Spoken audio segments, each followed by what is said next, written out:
pagi Bapak Ibu Jemaat yang saya kasih dalam Tuhan. Shalom bagi kita sekalian. Saya berharap pagi ini, minggu ini, jemaat yang kekasih dalam Tuhan semua dalam keadaan sehat dan tetap semangat yang menjalani kehidupan, khususnya bahwa kita harus tetap di rumah sampai hari ini.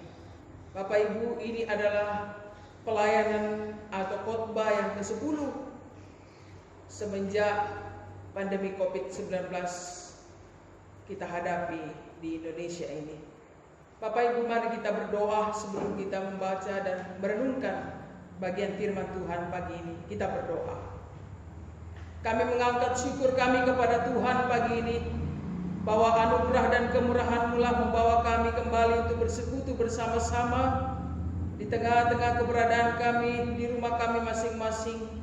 Terima kasih, kami percaya bahwa hari ini Tuhan hadir di tengah-tengah setiap rumah tangga umat-Mu yang bersekutu menyembah dan memuliakan Tuhan. Pagi ini kembali kami mempersiapkan bejana hati kami Tuhan.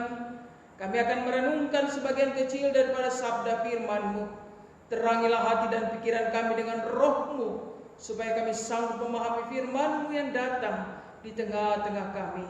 Bersabdalah bagi kami ya Bapa. Di dalam nama Tuhan Yesus firman hidup itu kami datang berdoa. Amin. Jemaat yang saya kasih dalam Tuhan, firman Tuhan pagi ini kita akan baca di dalam kitab Kejadian pasal 26 ayat 1 sampai ayatnya yang ke-28. Kejadian pasal 26 ayat 1 sampai ayatnya yang ke-28. Bapak Ibu Saudara-saudara, saya tidak akan membaca keseluruhan ayat ini. Saya hanya membaca beberapa poin saja dari ayat 1 sampai ayat 28 ini. Nanti Bapak Ibu yang akan meneruskan di rumah kita masing-masing. Baik, kita akan membaca firman Tuhan dari ayatnya yang pertama sampai ayat yang ketiga. Kejadian pasal 26. Maka timbullah kelaparan di negeri itu. Ini bukan kelaparan yang pertama yang telah terjadi dalam zaman Abraham. Sebab itu Ishak pergi ke Gerar kepada Abimelek, raja orang Filistin. Lalu Tuhan menampakkan diri kepadanya serta berfirman, janganlah pergi ke Mesir, diamlah di negeri yang akan kukatakan kepadamu. Tinggallah di negeri ini sebagai orang asing. Maka aku akan menyertai engkau dan memberkati engkau. Sebab kepadamu lah dan kepada keturunanmu akan kuberikan seluruh negeri ini. Dan aku akan menepati sumpah yang telah kuikrarkan kepada Abraham ayahmu. Ayat yang ke-12, Bapak Ibu, saya melompat sampai ayat 13. Maka menaburlah Ishak di tanah itu, dan dalam tahun itu juga ia mendapat hasil 100 kali lipat, sebab ia diberkati Tuhan. Dan orang itu menjadi kaya, bahkan kian lama kian kaya, sehingga ia menjadi sangat kaya. Ayat 18. Kemudian Ishak menggali kembali sumur-sumur yang digali dalam zaman Abraham ayahnya, dan yang telah ditutup oleh orang Filistin sesudah Abraham mati. Disebutkannya nama sumur-sumur itu menurut nama-nama yang telah diberikan oleh ayahnya. Ayat 25, Bapak Ibu. Sesudah itu Ishak mendirikan mezbah di situ dan memanggil nama Tuhan. Ia memasang kemahnya di situ, lalu hamba-hambanya menggali sumur di situ. Sedemikian jauh pembacaan firman Tuhan. Bapak Ibu yang berbahagia, setiap kita yang mendengar dan merenungkan firman Tuhan itu. Jemaat yang saya kasih dalam Tuhan, melalui pembacaan firman Tuhan pagi ini saya membawa kita untuk merenungkan bersama-sama bagaimana berhikmat sehingga berhasil di tengah-tengah masa-masa sulit yang kita hadapi. Saudara yang kekasih di dalam Tuhan, ada beragam sikap orang dalam menghadapi situasi sulit saat ini. Ada orang yang menghadapi situasi sulit dalam hidupnya dengan hanya pasrah. Tetapi ada juga yang menghadapi kondisi sulit yang mereka hadapi itu dengan berjuang sekuat tenaga. Tetapi ada juga yang mengambil tindakan-tindakan yang kadang itu salah demi untuk mempertahankan hidupnya. Satu contoh, merampok, menipu dan sebagainya. Tetapi ada pula yang berupaya dengan sebaik mungkin untuk keluar dari situasi tersebut. Dan tentunya ini membutuhkan hikmat yang benar daripada Tuhan, sehingga kita tidak salah melangkah. Melalui firman Tuhan kita melihat ketika Ishak menghadapi situasi sulit, dikatakan bahwa ia bertindak menyelamatkan. Ia bertindak menyelamatkan seisi rumahnya dan juga ternaknya dari kelaparan yang menimpa negeri pada waktu itu. Dengan apa? Dengan dia menyusun rencana. Ishak mau pergi mencari tempat di mana ia dan ternaknya, bahkan keluarganya tidak akan kelaparan. Dia mau pergi ke Mesir. Bapak Ibu Saudara yang kasih dalam Tuhan, itu rencana Ishak. Tapi kita akan melihat apa yang akan terjadi selanjutnya. Dari pembacaan ini kita akan melihat ada beberapa rahasia penting untuk berhasil di tengah-tengah situasi sulit yang dilakukan dengan penuh hikmat Tuhan.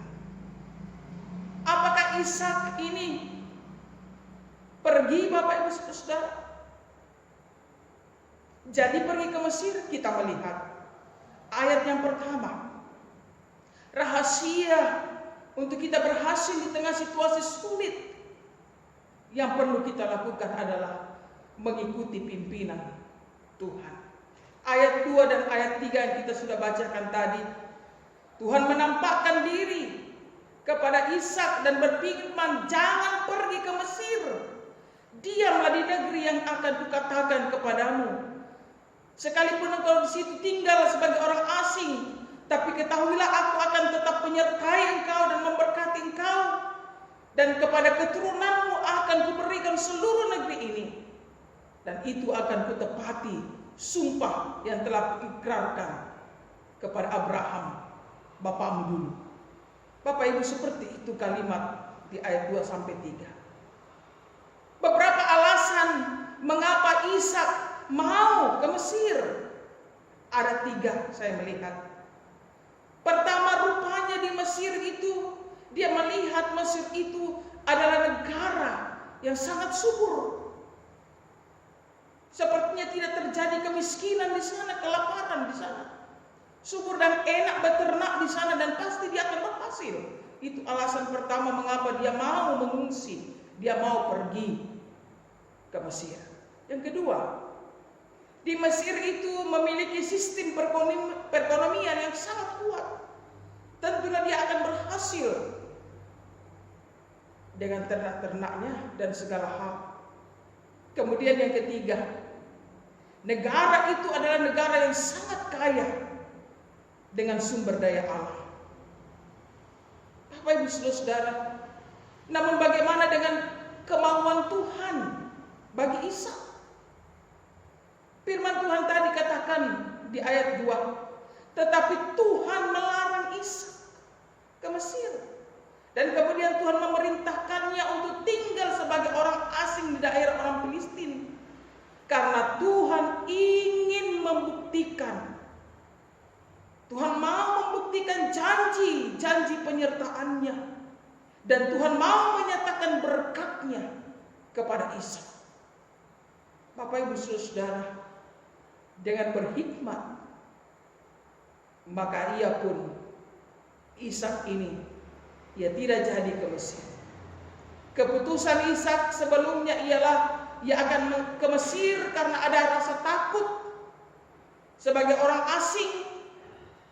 Di samping itu dia melihat bagaimana perkembangan daerah kota Mesir ini. Di samping itu juga dia takut dibunuh. Nah, saudara-saudara yang kasih dalam Tuhan, dari kebenaran firman Tuhan ini yang pertama mengajak kita bersama-sama bahwa mengapa kita harus selalu mengikuti pimpinan Tuhan atau petunjuk Tuhan dalam segala situasi kehidupan yang kita hadapi atau yang kita harapkan. Tuhan buka jalan, tidak lain Karena Tuhan yang kita sembah itu tahu apa yang terjadi di depan kita. Bapak, Ibu, dan saya, kita semua tidak tahu apa yang akan terjadi di depan kita ini. Hari esok. Yang tahu itu adalah hanya Tuhan.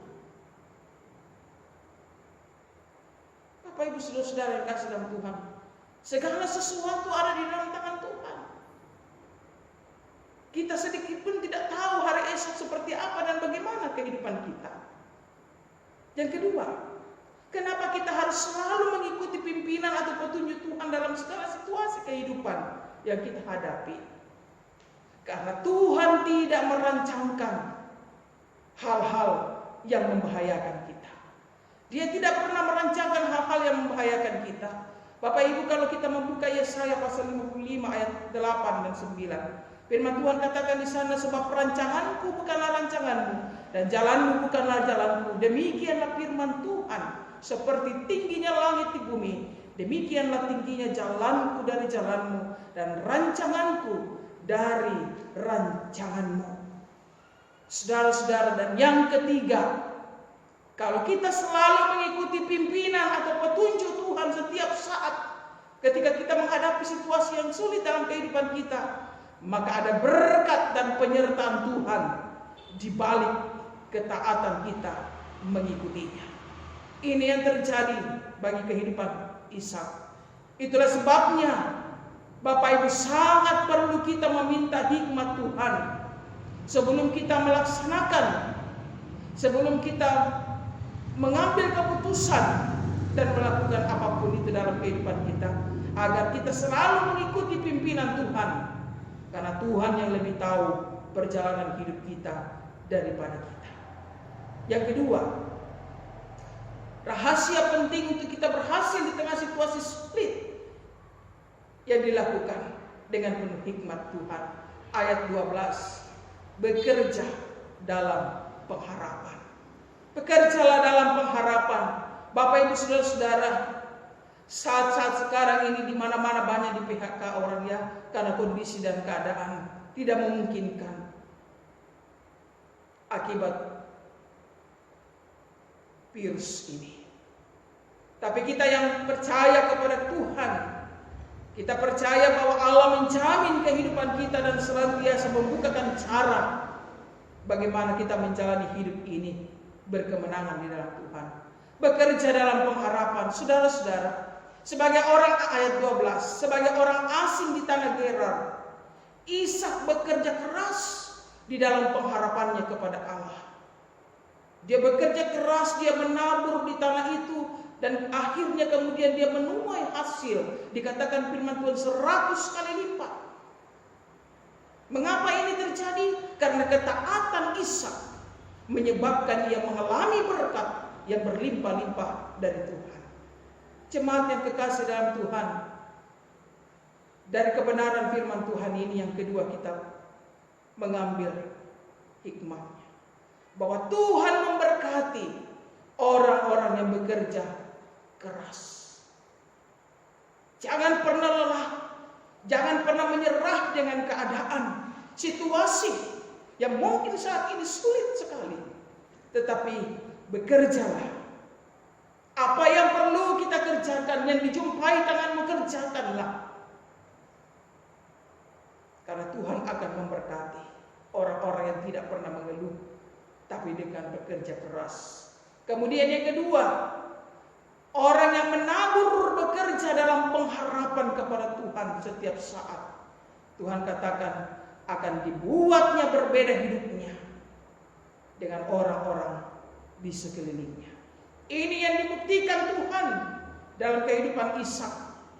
Dia sanggup memperlihatkan kepada orang-orang lain bagaimana ia memberkati kehidupan Ishak yang mulai dari hal yang kecil dia bekerja keras, tetapi di dalam pengharapannya kepada Tuhan setiap saat, maka Allah memberkati. Dia tidak pernah melupakan Tuhan di tengah-tengah dia bekerja. Yang ketiga, Bapak Ibu Saudara, rahasia penting untuk berhasil di tengah situasi sulit yang dilakukan dengan penuh hikmat Tuhan saat ini. Di dalam ayat firman Tuhan itu, ayat 18 adalah dengan menggali sumur-sumur. Menggali sumur-sumur. Apa itu sumur? Di dalam firman Tuhan ini Bapak Ibu. Sumur di dalam firman Tuhan ini tidak lain adalah lambang kehidupan. Sebab dari dalam sumur itu akan diperoleh air untuk memenuhi kebutuhan sehari-hari. Nah, Ishak melakukan itu. Tindakan Ishak untuk menggali sumur-sumur. Sesungguhnya ini memiliki arti bahwa Ishak ini bertanggung jawab atas kehidupan seisi rumahnya maupun ternak yang dia miliki. Itulah sebabnya Ishak menggali sumur-sumur baru. Dan tindakan Ishak ini dijelaskan bahwa sungguh Ishak ini Bapak Ibu Saudara-saudara, ia memiliki kreativitas yang sangat tinggi. Dia berpikir bagaimana caranya. Dia cari ide supaya dia berhasil. Dan bagaimana dia bertanggung jawab atas kehidupan seisi rumah dan ternaknya. Dia tidak putus asa. Kreativitasnya yang begitu tinggi membawa dia untuk berpikir sehingga dia menggali sumur-sumur.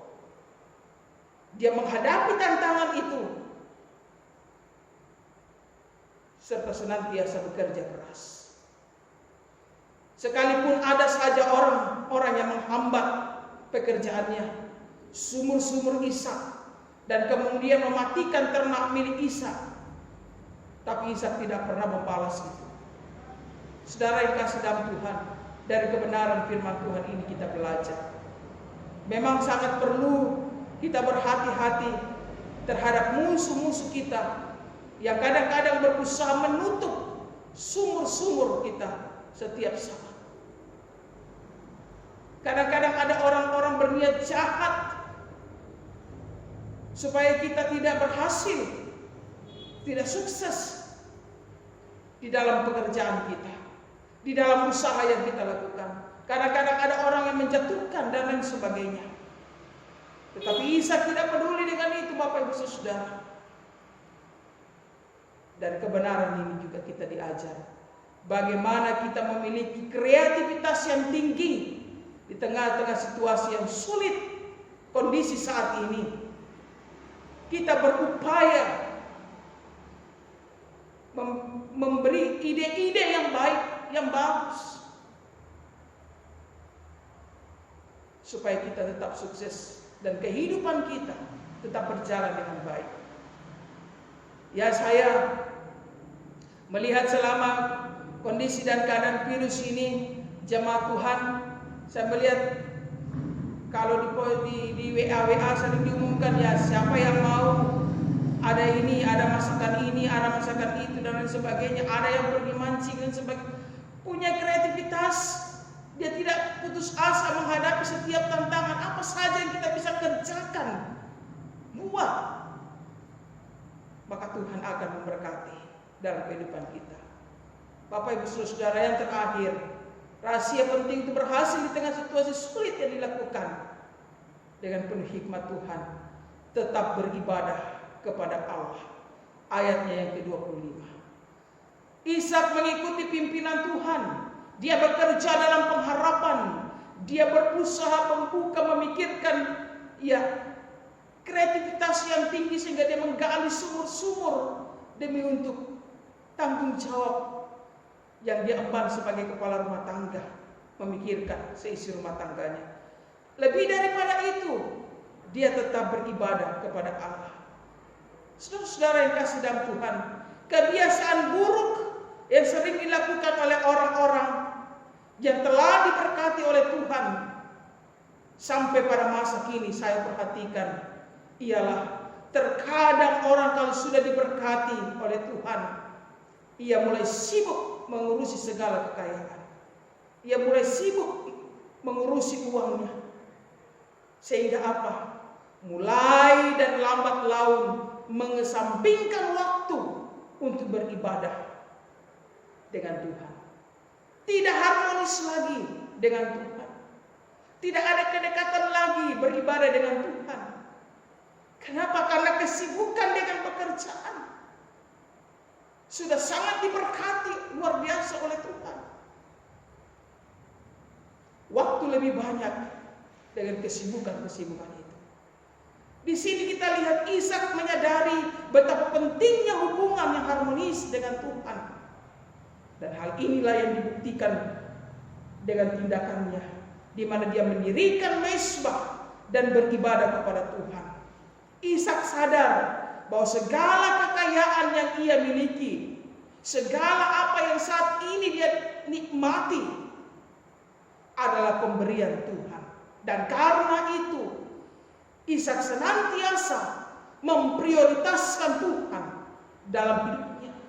Ia senantiasa membangun hubungan yang harmonis dengan penciptanya, dengan Tuhan, sang pemberi berkat itu dalam kehidupannya. Kesetiaan Ishak inilah kepada Tuhan berdampak di dalam kehidupannya hari lepas hari yang semakin diberkati oleh Tuhan. Bapak Ibu jemaat yang kekasih dalam Tuhan, di tengah-tengah berkat Allah yang kita terima dan nikmati sampai hari ini, marilah kita juga terus setia dan mengingat hubungan harmonis kita dengan Tuhan. Mari kita bertambah tekun dalam persekutuan serta pergumulan kita kepada Tuhan dalam hidup kita. Jangan pernah mengesampingkan, lambat laun kita mulai mengesampingkan waktu kita untuk beribadah. Dan kita tidak menganggap itu lagi prioritas utama dalam kehidupan kita. Bapak Ibu, kalau kita terus ingin berhasil, ditolong, dan diberikan kepada Tuhan senantiasa berkat-berkatnya, sangat perlu kita melihat firman Tuhan pagi ini.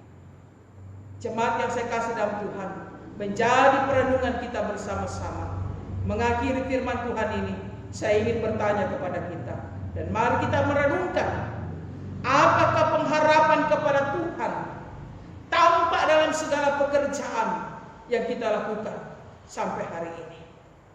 Pengharapanmu kepada Tuhan apakah senantiasa ada di tengah-tengah pekerjaan yang kita kerjakan sampai hari ini? Atau dalam apa yang kita gumuli dalam rumah tangga kita? Kemudian bagaimana hubungan pribadi kita dengan Tuhan ketika Dia telah memberkati kehidupan kita? Apakah nanti hari Minggu baru kita beribadah? Apakah karena persekutuan doa di gereja tidak ada sehingga persekutuan doa di rumah tidak terjadi? Hanya ibadah hari Minggu dan lain sebagainya. Apakah pengharapan kepada Tuhan itu tampak di dalam segala pekerjaan kita? Ini yang menjadi perenungan kita. Bapak Ibu Saudara, mari kita berhikmat sehingga kita berhasil di masa-masa sulit ini. Ikutilah pimpinan Tuhan. Bekerjalah selalu dalam pengharapan kepada Tuhan. Galilah sumur kreativitas apa yang Tuhan sudah berikan bagi kita, talenta, kemampuan-kemampuan, kerjakan itu dengan baik. Dan tetaplah beribadah kepada Tuhan, sebab itulah kekuatan kita. Sebab itu pula yang akan memampukan kita menjalani kehidupan ini. Tuhan memberkati kita dengan firman-Nya. Mari kita berdoa. Bapak Ibu, mari kita berdoa. Ya Tuhan, kami mengangkat syukur dan terima kasih atas segala kebaikan dan kemurahan-Mu bagi kami. Bahwa kesempatan ini Tuhan sudah berikan bagi kami untuk kami boleh merenungkan firman-Mu. Melalui kehidupan Ishak pagi ini kami boleh belajar bagaimana Tuhan berkarya di tengah-tengah perjalanan hidup kami. Sekalipun itu mungkin Tuhan mengizinkan kami berada di tengah-tengah masa sulit saat ini. Kami percaya bahwa tangan Tuhan dan cara Tuhan tidak pernah usang. Engkau selalu memiliki cara yang tepat untuk memberkati dan menolong kami di tengah-tengah keberadaan kami. Terima kasih Tuhan, Engkau pula mengingatkan kami ketika kami hidup di dalam kecukupan, ketika kami senantiasa diberkati oleh Tuhan, supaya pula kami tetap mengingat persekutuan kesetiaan kami kepada Tuhan di tengah-tengah kehidupan kami masing-masing. Kami mengucap syukur kepada-Mu Bapa atas firman di dalam nama Tuhan Yesus. Amin. Tuhan memberkati kita. Selamat pagi.